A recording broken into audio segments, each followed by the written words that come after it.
Hello, welcome to my channel. मैं हूं भावना और आप देख रहे हैं भावना के वीडियोस। सबसे पहले मेरी तरफ से आप सभी को नवरात्र की हार्दिक शुभकामनाएं हैं। माता रानी सब पर कृपा रखें, सब पर अपना आशीर्वाद बनाए रखें, खुशहाली आए, जीवन में संपन्नता, समृद्धि, स्वास्थ्य सब कुछ आए। इस वीडियो को मैं माता रानी को समर्पित करती हूँ। मेरी दुर्गा माँ सब पे अपनी अपनी कृपा रखें। तो सबसे पहले बात करती हूँ नवरात्र की। ये जो टाइमिंग होती है ये बहुत ही अच्छी होती है, बहुत ही लॉजिकल होती है। जब भी नवरात्र होती है तो आप नोटिस करिएगा कि नवरात्र के साथ ही मौसम चेंज होता है, चाहे वो अप्रैल की हो, चाहे वो इस सीज़न की हो। सर्दी से गर्मी या गर्मी से सर्दी की तरफ जब मौसम कन्वर्ट होता है उसी समय 9 दिन की फास्टिंग की जाती है। रीज़न आप समझ सकते हैं, बहुत ही सिंपल सा है लेकिन बहुत ही गूढ़ भी है। हम लोग की बॉडी जो है विंटर से जब समर्स में आती है, सर्दी से गर्मी में आती है, तो हम लोग का खान पान, रहन सहन, हैबिट्स सब चेंज होने लगती हैं। दिन जो है ज़्यादा ब्राइट होने लगते हैं। तो उस तरीके से हम लोग अपनी बॉडी को एडजस्ट करना पड़ता है। Same to same vice and versa हम लोगों का गर्मी से सर्दी की तरफ जाना होता है। सब कुछ पूरा बदलना होता है, ऊपर से नीचे तक हम लोगों को सब कुछ बदलना होता है। इस साल में 2 बार 9 दिन के फास्टिंग होती है ना, ये हम लोगों की बॉडी के लिए, हम लोग के मन के लिए, हम लोग की आत्मा के लिए एक तरीके का ब्रेक है कि आप बहुत चल चुके हो, आप बहुत इस मौसम के हिसाब से काम कर चुके हो। आपको नए मौसम में जाना है, आपको अपनी बॉडी को ठीक करना है। आपका जो पहले की गंदगी पेट में पड़ी है, पहले का जो आपका जो ब्लड है वो जो प्यूरीफाई नहीं है, आपकी बॉडी में जो टॉक्सिक्स हैं वो सब हटाने हैं। तो वो कैसे हटाने हैं, वो तो तभी हटेंगे ना जब आप खाली करोगे। तो उसको खाली करेंगे तभी तो आप नई चीज़ें ऐड करेंगे। तो फास्टिंग यही काम करती है। तो 9 दिन ही कैसे रहने हैं जिससे आपका वेट लॉस हो, आपकी बॉडी टोन्ड हो, आपका जो ये 9 दिन है मैक्सिमम आपको फ़ायदा पहुंचा के जाए। देखिए, नवरात्र में मैं आज से नहीं, मैं तकरीबन 20-22 साल से नवरात्र रह रही हूँ। जब मेरे बेटे का जन्म हुआ था तब मैं 2-3 साल मैंने ब्रेक लिया था, उसके बाद मैंने फिर कंटिन्यू कर दिया है। मैं आपको अपना पर्सनल एक्सपीरियंस बता रही हूँ। ये समय ऐसा होता है कि आपकी एनर्जी बहुत हाई होती है, आपकी पॉजिटिव वाइब्स बहुत हाई होती हैं। इस समय आप कुछ भी करते हैं वो दुगनी रफ्तार से आप पे असर करती है। असल में जब हम लोग की बॉडी में अन्न नहीं जा रहा है, टॉक्सिक्स नहीं जा रहे हैं, मैदा नहीं जा रहा, चावल नहीं जा रहा, अननेसेसरी की हम लोग चीज़ें नहीं खा रहे हैं, तो हम लोग की बॉडी खाली हो रही है, क्लीन हो रही है, तो फिर हम लोग उसमें कुछ अच्छी चीज़ें ऐड करेंगे तो बहुत जल्दी असर करती है। बस ये फ़र्क पड़ता है कि ऐसा ना हो। बहुत से लोग क्या करते हैं कि फास्टिंग में जो है वो नॉर्मल डेज से ज़्यादा खा लेते हैं कि भाई हम तो व्रत है, मैं मर ना जाऊँ, मुझे तो कमजोरी आ रही है, लो ये भी खिला दो, लो वो भी खिला दो। ये मत करिएगा। फास्टिंग का मतलब है कंट्रोल, आपके विचारों में कंट्रोल, आपके खान पान में कंट्रोल, आपकी हर दिनचर्या में कंट्रोल, नियम। फास्टिंग का मतलब है नियम। आप देर से सो के उठते हैं लेकिन इन दिनों आप जल्दी सो के उठते हैं, आप रेगुलर पूजा कर रहे हैं, हवन कर रहे हैं, या आप कुछ भी कर रहे हैं, पूजा आरती कर रहे हैं, आपका एक नियम बन रहा है। तो ये फास्टिंग का मतलब है आपका पूरा रूटीन चेंज होना। इन 9 दिनों में नेगेटिव से पॉजिटिव की तरफ वाइब्रेशन बहुत तेज़ी से जाता है, आपका ऑरा क्लीन होता है। आप जब नियम से सब काम करने लगते हैं तो आपका सब कुछ बहुत ही ज़्यादा सिस्टमेटिक हो जाता है। सब कुछ जो है पॉजिटिव वाइब्स से एक तरीके से घिर जाता है। ये मेरी सोच है, हो सकता है आपकी भी हो। तो अगर आपको भी ऐसे ही फील होता है इन 9 दिनों में तो आप ज़रूर से मुझे बताइएगा। तो चलिए फिर आज की वीडियो में मैं आपको क्या बताने वाली हूँ मैं क्लियर कर देती हूँ। सबसे पहले तो ये जो 9 दिन होते हैं इनमें आपको खाना क्या है। ये लोग खाते क्या हैं, घी में तली हुई पूड़ी नहीं, रिफाइंड में पका हुआ खाना नहीं। तो जिनके पास देशी घी नहीं होता वो रिफाइंड में खाते हैं। देखिए, रिफाइंड व्रत के लिए क्या, नॉर्मल डेज के लिए भी रिफाइंड सही नहीं है। मेरे यहाँ तो कभी रिफाइंड आता ही नहीं है। या तो मैं सरसों का तेल या तो देशी घी, 2 ही चीज़ों पे डिपेंडेंट हूँ। व्रत में देशी घी और नॉर्मल डेज में सरसों का तेल। रिफाइंड अपनी लाइफ से निकाल दीजिए। देशी घी महंगा ज़रूर होता है लेकिन बहुत थोड़ा सा लगता है। जब आप तला हुआ नहीं खाएंगे तो आपको कटोरी भर देशी घी चाहिए ही नहीं। आपको हल्का सा ड्राई रोस्ट करना है तो आधा चम्मच देशी घी चाहिए। देशी घी आधा चम्मच बहुत अच्छा है। और आपको फ़ैट चाहिए तो फ़ैट के लिए मैं आगे आपको बताने ही वाली हूँ। वो नट्स आपका काम कर देंगे जो फ़ैट आपको चाहिए। कि आपने देशी घी या तेल नहीं खा रहे हैं तो आपके शरीर में फ़ैट कैसे जाएगा, तो वो नट्स देगा, बादाम, काजू, किशमिश ये सब देंगे। तो ये सब चीज़ें जो हैं आपको ध्यान रखनी है। ये 9 दिन आपके लिए वरदान होते हैं अगर आप इनको सही से यूज़ कर सकें। तो आज की वीडियो में मैं आपको सिंपल से टिप्स देने वाली हूँ कि इन 9 दिनों को आप अपने वेट लॉस के लिए कैसे जो है यूज़ कर सकते हैं। देखिए, वेट लॉस करना पूरे साल का प्रोसेस होता है, ठीक है।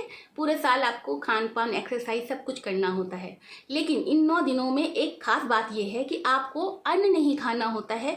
जब आप अन्न नहीं खाते हैं तो चीज़ें आपकी जब छूट जाती हैं तो आपका फैट वैसे ही कम होने लगता है।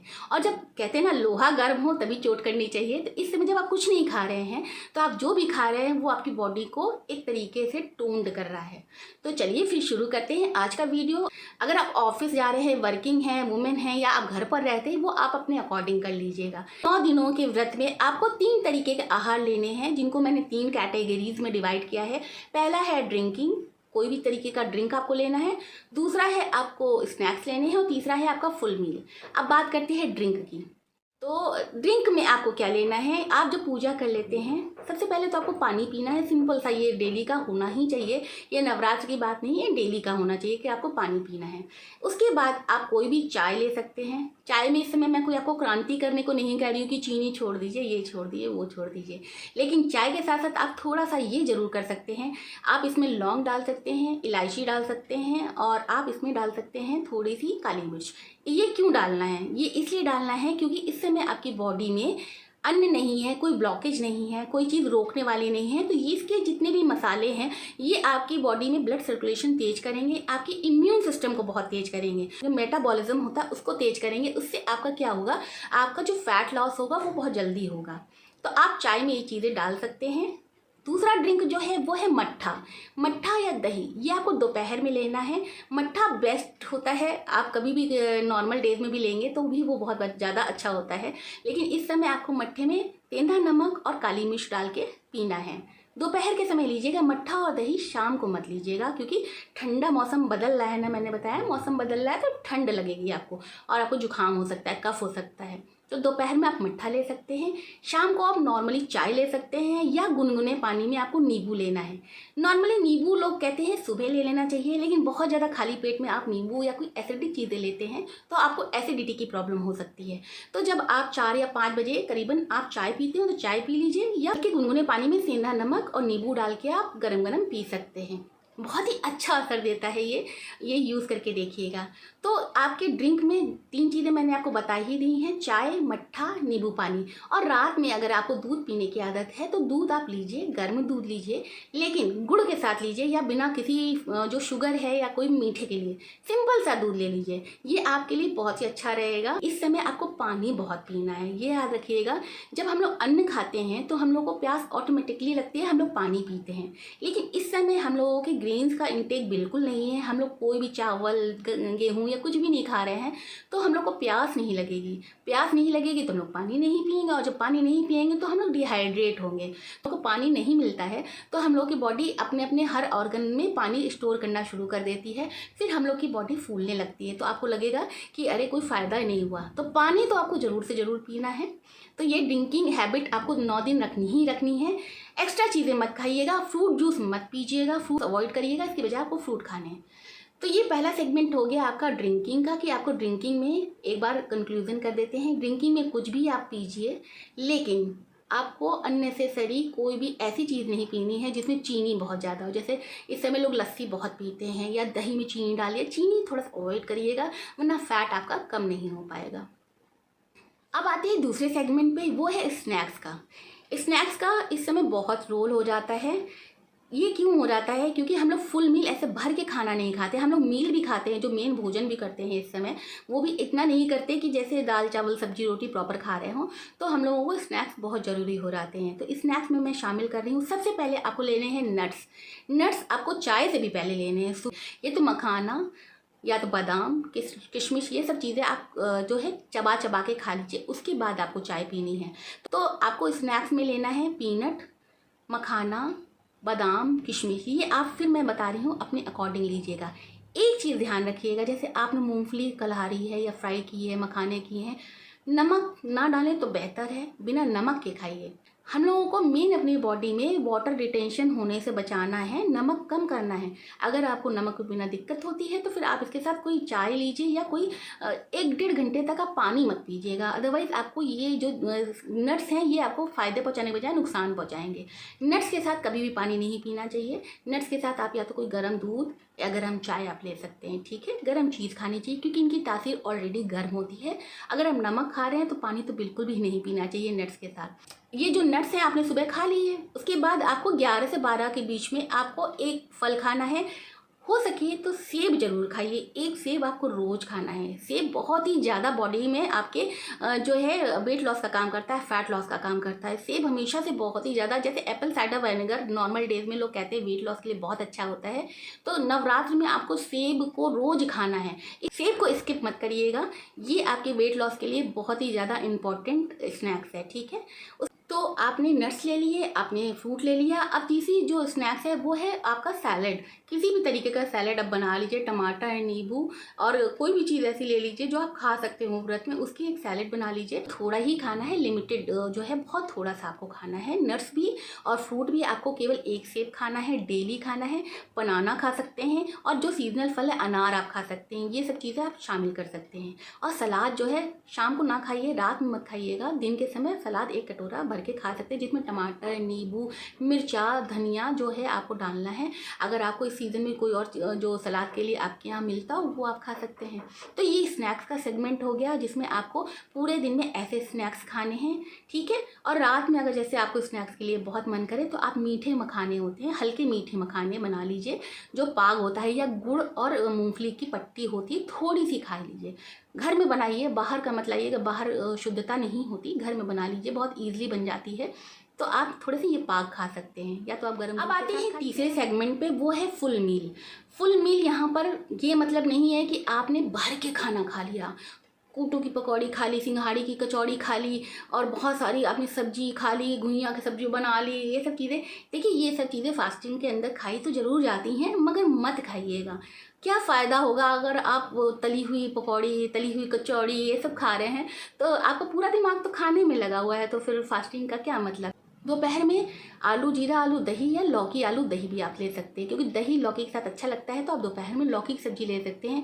देसी घी में आप जीरा डालिए, ठीक है, लौकी डालिए, काली मिर्च डालिए, बहुत ही अच्छी सब्जी बनती है। ताज़ी लौकी की सब्जी तो बहुत ही अच्छी बनती है, आप कभी खा के देखिएगा। और उसके बाद उसमें आपको हरी धनिया खूब सारी डालनी है और दही के साथ खाना है। दूसरा ऑप्शन है आलू की सब्जी ले लीजिए, सेम जैसे लौकी की सब्जी बनी है वैसे उबले आलू की सब्जी आप बना लीजिए कलहार के, वो खा लीजिए। सिंपल सा लेना है, एक बाउल खाना है, ज़्यादा नहीं खाना है, ठीक है। भर के आपको कटोरा भर नहीं खाना है कि अरे भाई हम दिन भर क्या खाएंगे। तो फास्टिंग कर रहे हैं ना, फास्टिंग करिए, ज़्यादा खाना मत सोचिए, ठीक है। अब आते हैं शाम के खाने के बारे में। कचौड़ी पकौड़ी ये सब चीज़ें छोड़ दीजिए, हलवा सब छोड़ दीजिए। कोशिश करिए, क्योंकि वेट लॉस करना है ना। वैसे आप खीर खा सकते हैं, वैसे आप हलवा खा सकते हैं, बहुत सी मीठी चीज़ें आप खा सकते हैं, लेकिन बात मैं कर रही हूँ वेट लॉस की, तो यहाँ पर आपको मीठी चीज़ें अवॉइड करनी है। आप खाइए या तो लौकी खाइए, दोपहर वाला जो भोजन है, जैसे आप कल रे आलू खा लीजिए, टमाटर आलू खा लीजिए, ठीक है। कूटू का चीला बना लीजिए। कूटू का चीला बहुत सिंपल तरीके से बनता है, जैसे बेसन का चीला बनता है। आप उसमें दही से फेंट लीजिए या कोई भी हरी धनिया मिर्चा डाल के, सेंधा नमक डाल के कूटू का चीला बना लीजिए, वो आप 2 चीले खा लीजिए। तो ये आपका फुल मील हो गया, ठीक है। बहुत से लोग कहेंगे मैं तो इतने कम में खा ही नहीं सकता। देखिए कम ही खाना है, फास्टिंग है ना, कम ही खाना है। व्रत रखने का फ़ायदा ही तब है जब आप कंट्रोल करना सीखें। तो ये चीज़ हो गई आपकी, 2-3 चीज़ें फुल मील में होगी। अगर आप बहुत ज़्यादा आपका मन मीठा खाने का है तो खाने नट्स की खीर खा सकते हैं, लेकिन बहुत ज़्यादा उसमें चीनी ना पड़ी हो। ये खुद ही मीठे होते हैं, काजू बादाम किशमिश और मखाना डाल के खीर बना लीजिए, 1 कटोरी खीर खा लीजिए। ये भी बहुत अच्छी है ऑप्शन में, तो इसको भी आप शामिल कर सकते हैं। ये थर्ड सेक्शन भी कंप्लीट हो गया है। ये जो तीनों सेक्शन है किसी एक दिन के लिए मैंने नहीं बताई, ये पूरे 9 दिन के लिए हैं। आपको इन्हीं में से ही करना है। आपको रोज़ नई चीज़ें नहीं खानी है कि रोज़ आपने अदल बदल कर सकते हैं कि कभी आपने कुछ खा लिया कभी कुछ खा लिया, मगर आपको तला भुना नहीं खाना है। ये जो सेगमेंट तीनों बताए हैं, ये तीनों सेगमेंट बहुत ही अच्छे हैं। आप इनको 9 दिन करके देखिएगा, आपका बॉडी बहुत अच्छे से टोन्ड होगी। साथ ही साथ आप अगर योगा करते हैं वो मत छोड़िएगा। आप पूजा कर लीजिए, अपना हल्का सा जो चाय पानी कर लीजिए, कुछ खाइएगा नहीं, आप योगा जरूर करिए। अगर आप वॉक नहीं कर सकते या आप एक्सरसाइज नहीं कर सकते, आपको लग रहा है कि आप वीक हो जाएंगे, वीकनेस आ जाएगी, वैसा होता नहीं है। लेकिन अगर आपको वीकनेस लगे तो आप सूर्य नमस्कार करिए। आपकी बॉडी वैसे भी जो है फ्लेक्सिबल होती जाएगी, आपकी बॉडी जो है टोन्ड होती जाएगी। टोन्ड वर्ड मैं इसलिए बार बार बोल रही हूँ क्योंकि आपको वेट लॉस से कहीं ज़्यादा आपकी बॉडी टोन्ड हो तो आपको ज़्यादा अच्छा लगेगा। वेट लॉस में आपकी बॉडी अगर टोन्ड नहीं है तो स्किन ढीली होती है। आपको वेट लॉस से कहीं ज़्यादा ज़रूरी है कि बॉडी टोन्ड होना चाहिए, एक फिगर होना चाहिए, एक आपकी बॉडी में एक कसाव होना चाहिए। तो कसाव तभी होगा जब आप प्रॉपर डाइट लेंगे। श्रद्धा रखिए, विश्वास रखिए, भगवान पर पॉजिटिव रहिए। ये सब चीज़ें मिलके आपको बहुत सुंदर बना देंगी। आप वैसे भी बहुत अच्छे हैं, बहुत सुंदर हैं। तो जो बची कुची कसर होगी वो 9 दिन में आप पूरी कर लेंगे। चलिए फिर ये जो मैंने 3 सेगमेंट बताए हैं इनको 9 दिन आप फॉलो करिए और फिर अगर कुछ फ़ायदा पहुँचे तो ज़रूर से ज़रूर बताइएगा। मेरे ऊपर फ़ायदा पहुँचता है इसलिए मैंने आपके साथ शेयर किया है और ये मेरे खुद के अनुभव हैं। मैं अननेसेसरी की चीज़ें नहीं इंक्लूड कर रही हूँ कि ये खा लो वो खा लो, क्योंकि मैं खुद नहीं खाती तो मैं आपसे क्यों कहूँ कि ये खा लो वो खा लो। ठीक है, तो जो चीज़ें मैं करती हूँ वही चीज़ें मैं आपके साथ शेयर कर रही हूँ, तो इससे मुझे फ़ायदा पहुँचता है। तो अगर आपको फ़ायदा पहुँचे तो वीडियो को लाइक कर दीजिएगा और आके ज़रूर बताइएगा मुझे कि कैसा लगा आपको मेरा ये वीडियो। और हो सके तो लाइक शेयर सब्सक्राइब कर दीजिएगा चैनल को और बेल बटन पर क्लिक करके नोटिफिकेशन ऑन कर लीजिएगा। आज की वीडियो को देखने के लिए मेरी तरफ से थैंक यू फॉर वॉचिंग।